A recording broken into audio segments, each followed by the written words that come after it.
Sa inyo mga kalapatids, welcome back dito sa Prime Lock mga kalapatids. So for today's video, welcome back. Napakalamig na naman. So for today's video, nagdagdag tayo ng mannering mga kalapatids, dumating na. Tapos check natin itong mga stock bird natin. Tapos yung mga napakabilis lumaki na inakay mga kalapatids, sa lalaki na nila. Tapos ready na mga itlog ng pang second clutch yung mga parents nila, no? So, samahan nyo today sa video na to. Let's go!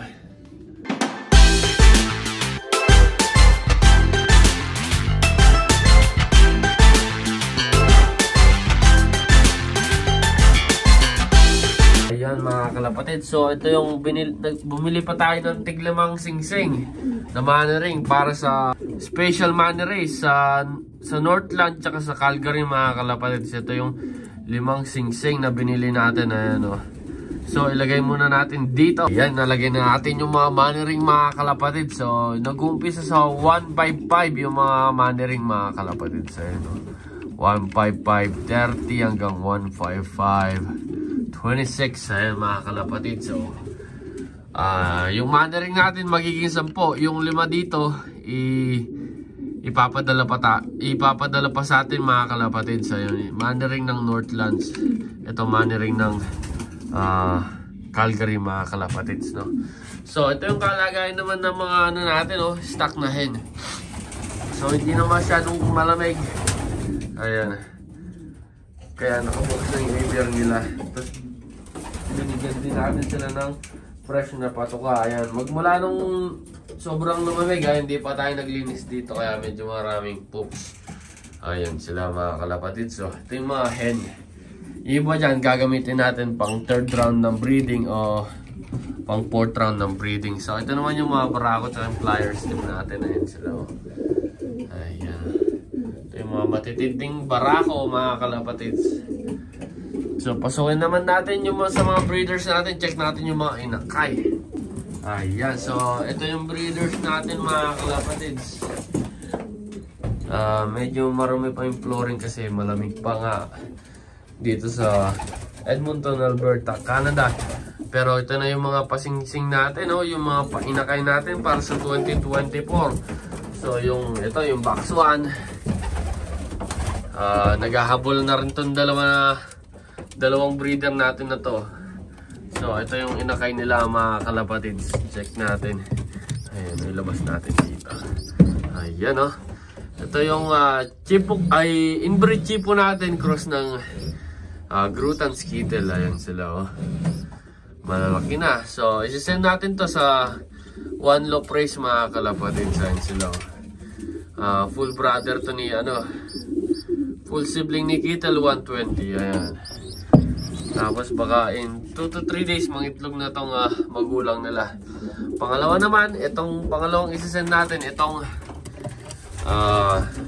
magulang ni Chloe the First, yung 2nd overall champion natin. Ayan siya. So ito yung mga full sibling din niya. Ayan. Yung isa naging blue bar. Tapos yung isa isang dark check kamukha ng nanay niya. Yan, oh. So malalaki na rin mga kalapatids. Ito yung mga kung kailan lang kala mo di magsusurvive dun sa pinakamalamig na weather na naramdaman nila. Ayan, pang ano din natin to, pang OLR din natin. Pangatlong pang OLR natin, itong anak ni Kittle 120. Ito si Kittle 120 mga kalapatids. Ayan, oh, diba? Team Force overall champion natin. Ito yung mga anak nila. So yung kapares nito is Picasso cross ng Porsche 911. Ayan, ito yung inanak nila. Mukhang parehong magiging blue bar. Ayan, yung isa medyo maliit pa kasi hindi kaagad napisa. Ayan, ayan, oh, healthy. Busog na busog. Tapos kanina sinubuhan na rin natin sila ng ideal pills. Ayan, pang suporta. Tapos ito, check naman natin to kung may crack na. At sa palagi ko mapipisa na to Mapipisa na sa ayun yung itlog, oh. Wala pang crack mga kalapatid. Mapipisa yan sa in 2 to 3 days, itong Porsche 911 natin, cross ng Thomas 6. Tapos yung isang inakay natin, itong Best Kittel. Isa lang yung nabuhay kasi yung isang inakay, medyo matagal bago siya nakalabas sa sa itlog niya. Kaya nasahol siya nitong medyo malaki na young bird na. Ayun, nakapatid niya, ayan o. Magiging siya, dark check na white flight mga kalapatids. Full white flight, ayan o. Ay, hindi pala, may mga itim din. Ayan o. Healthy to kasi nga siya lang yung mag-isang inakay nila. Ayun, busog na busog oh. Puputok ang butse. Ayan. Yan, ito ilalaro natin, ito-testing pa natin to. Ayan. Ito naman cross ng Best Kittel, cross ng Red Monkey. Yung dito naman sa box 10 is yung Chip Cookman natin. Ayan yung mga inakay nila oh. Chip Cookman, cross ng Grutan Skittle din. Ayan oh. Mga pinsan din yan ng mga champion natin, yung mga inakay na yan. Ito naman box 11. Ayan o. Madami natin papisa. 19 yata yung papisa natin ngayon mga kalapatids. Ayan o. Itong Super Champion Kittel natin, cross na Harry Rudy. Sabi ko na maganda yung mga ilalabas nila na inakay eh. O diba? Ayan o.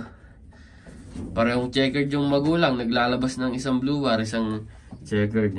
Ayan. Isa din yun sa pangitaan ko na maganda yung breeder kapag hindi sila naglalabas ng kakulay nila mga kalapatids. Ayan o. Healthy. Ito yung magulang nila. Ayan o. Yung Harry Rudy. Tapos ito yung pinaka late na napisa. Kasi late na tayo nakapag-design na pagpaparisin sila. Ito yung Jansen natin o. Ito yung inakay nila mga kalapatids. Baka bukas pwede na singsingan to. Jansen to, cross ng Banlun mga kalapatids. Tapos yung Banlun na yon, yung magulang niya, direct mismo dun kay Mr. Banlun dun sa stock lot niya mga kalapatids. Ganun kabangis yung Banlun natin, talagang purong Banlun. Kaya sabi ni Mr. Stan Gowell, i-cross daw natin yung babae na yon sa ibang lahi, wag sa Banlun. Tandaan nyo, ang pinakamagagaling na kalapate is laging cross mga kalapatids. Ito yung pinaka last pairing natin o, binalik natin dito. Itong Mili tsaka itong Blue Check, Super Champion tsaka Grutans. Ito naman yung champion to champion natin, champion to champion pairing. Si Chloe the first, second ace overall. Tapos itong kapatid ni Kittel 120, 8 ace overall champion. Ayan. Itong mga breeder na to, itong dalawang to is basal to mga kalapatids. Pero sa kung titignan ko yung mga inakay nila, parang hindi sila basal mga kalapatids kasi ang sisipag nila. Ang sisipag mag-alaga ng inakay. Ayan o. Ang laki na. Laging busog mga kalapatids. Ayan o. Oh. Lalaki na. Mabilis lumaki kasi nga alagang-alaga sila. Naka-mannering to mga kalapatids. So lahat ng papisa natin magiging mannering. Kasi meron tayong 30 singsing naman na magiging mannering ngayon. Mabalik natin sila dyan. Ayan, para malimliman na. Tsaka masipag sila maglimlim.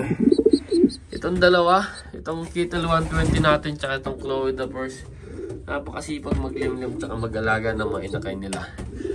At dito naman tayo sa box 6. Itong Thomas 6, cross ng Kittel. Ayan. So itong Mili na to, sa inakay niya, laging may isang Mili mga kalapatids. Hindi maaaring walang Mili. Ayan o. Oo, diba? Oo. Isang blue bar siguro itong mga kalapatids. Tapos yung isa magiging Mili. Ayan o. Mili na. Yeah, Mili itong mga kalapatids. So, ang ganda. Sana mag-perform sila mga kalapatids. Tapos yung last na pairing na titignan natin, itong box 3. Box 3.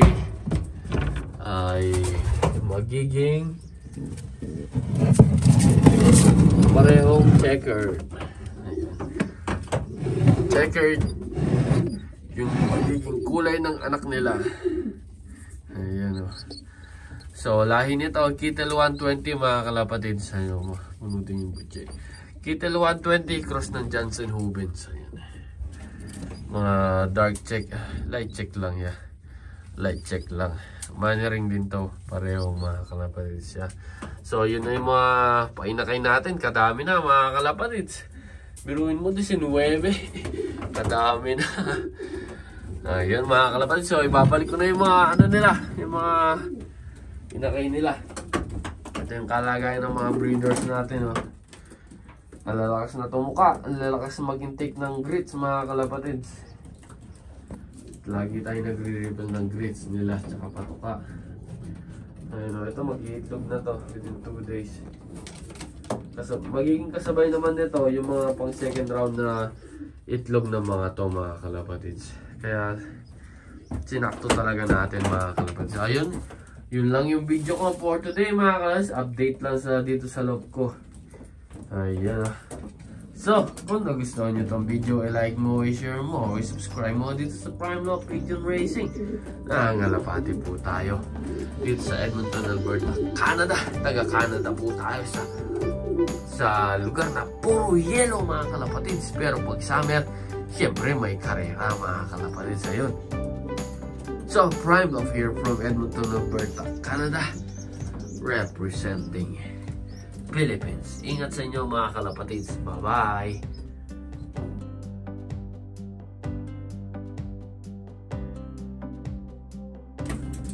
Ano, kadami ng inakay. Naku po.